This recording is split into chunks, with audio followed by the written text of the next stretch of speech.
میں کی دعوت کی دھوم میں مچاؤں، عطا ایسا کر حوصلہ یا الہی۔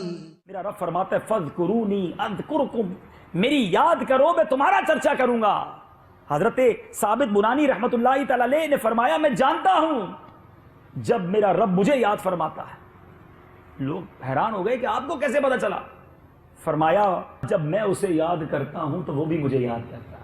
آپ چاہتے ہیں کہ آپ کا چرچا بلند ہو، آپ چاہتے ہیں کہ رب کی بارگاہ میں آپ کا ذکر ہو، اللہ کا ذکر کرنے والے بن۔ نبی پاک علیہ الصلوۃ والسلام فرماتے ہیں جو بندہ 100 مرتبہ لا الہ الا اللہ پڑھے گا، جب اللہ عز و جل قیامت کے دن اسے اٹھائے گا تو اس کا چہرہ 14ویں کے چاند کی طرح چمکتا ہوگا، اور اس بندے سے افضل کسی کا عمل نہیں اٹھایا جاتا مگر جو کہ اس کی مثل پڑھے یا اس سے زیادہ پڑھے۔ سچ بتاؤ 100 مرتبہ لا الہ الا اللہ کہنے میں وقت کتنا لگتا ہے؟ فضیلت کیا ہے؟ قیامت کے دن 14ویں کے چاند کی طرح اس کا چہرہ چمک رہا ہوگا۔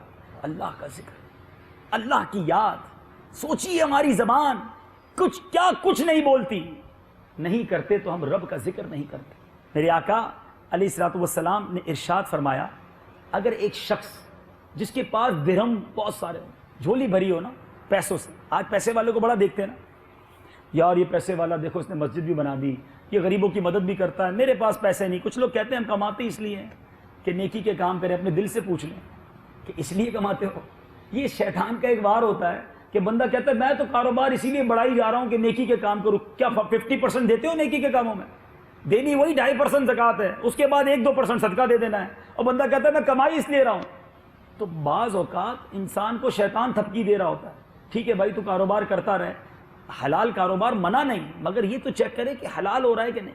بہرحال میرے آقا فرماتے کسی کے پاس جھولی درہموں سے بھری ہو اور وہ انہیں تقسیم کر رہا ہو، اور دوسرا اللہ عز و جل کا ذکر کر رہا ہو، اللہ کا ذکر کرنے والا افضل ہوگا۔ اتنا بڑا مرتبہ ہے رب کے ذکر کا۔ حدیث پاک میں آتا ہے، سیدنا ابو ہریرہ رضی اللہ عنہ راوی ہیں، میرے آقا نے فرمایا اللہ عز و جل کے کچھ فرشتے ہیں جو راستوں میں گھوم کر اللہ عز و جل کا ذکر کرنے والوں کو تلاش کرتے ہیں، ان کا کام ہی یہی ہے۔ اب جب وہ کسی قوم کو اللہ عز و جل کا ذکر کرتے ہیں تو ایک دوسرے کو آواز دیتے ہیں یہاں آ جاؤ، یہاں جمع ہو جاؤ، سب جمع ہو جاتے ہیں۔ پھر وہ ان لوگوں کو آسمان دنیا تک اپنے پروں سے ڈھانپ لیتے ہیں۔ پھر جب یہ اللہ عز و جل کی بارگاہ میں پہنچتے ہیں تو اللہ عز و جل ان سے پوچھتا ہے میرے بندے کیا کر رہے تھے؟ اللہ حالانکہ سب جانتا ہے، ارشاد فرماتا ہے میرے بندے کیا کر رہے تھے؟ فرشتے عرض کرتے یا اللہ تیری تسبیح کر رہے تھے، تیری پاکی، تیری بڑائی، تیری حمد، تیری عظمت بیان کر رہے تھے۔ اللہ تعالیٰ نے فرماتا ہے کیا انہوں نے مجھے دیکھا ہے؟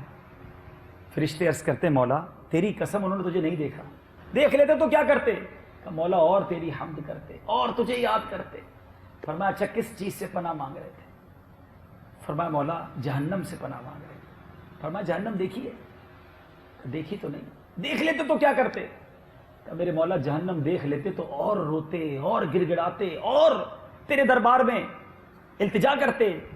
فرمایا اچھا کیا مانگ رہے تھے؟ کہ مولا جنت مانگ رہے تھے۔ جنت دیکھی ہے؟ عرض کرتے مولا جنت دیکھی تو نہیں۔ فرمایا دیکھ لیتے تو کیا کرتے؟ کہا مولا دیکھ لیتے تو تجھے اور گر گڑاتے، تیرے دربار میں اور التجا کرتے۔ اللہ عز و جل ارشاد فرماتے میرے فرشتوں گواہ ہو جاؤ جن بندوں نے مجھے دیکھا نہیں اور میرا ذکر کر رہے تھے، میری جنت دیکھی نہیں جنت کو طلب کر رہے تھے، جہنم دیکھی نہیں مگر جہنم سے پناہ مانگ رہے تھے، اے میرے فرشتوں گواہ ہو جاؤ میں نے سب کی مغفرت فرما دی۔ اب بڑی پیاری حدیث، اس کا اگلا حصہ سنیں۔ فرشتے عرض کرتے ہیں مولا ان میں ایک بندہ ایسا بھی تھا بڑا گناہ گار، اور پروردگار وہ ذکر کے لیے نہیں آیا تھا، وہ وہاں سے گزر رہا تھا ویسے ہی بیٹھ گیا تھا، کوئی اور انٹینشن تھی، کوئی اور مطلب تھا، ذکر میں نہیں آیا۔ اللہ تبارک تعالیٰ ارشاد فرماتا ہے میں نے اس کو بھی بخش دیا، کیونکہ یہ ایسے لوگ ہیں، یہ ایسی محفل ہے جن کا ہم نشین بھی محروم نہیں رہتا۔ میں کی دعوت کی دھوم میں مچاؤں، عطا ایسا کر حوصلہ یا الہی۔ لا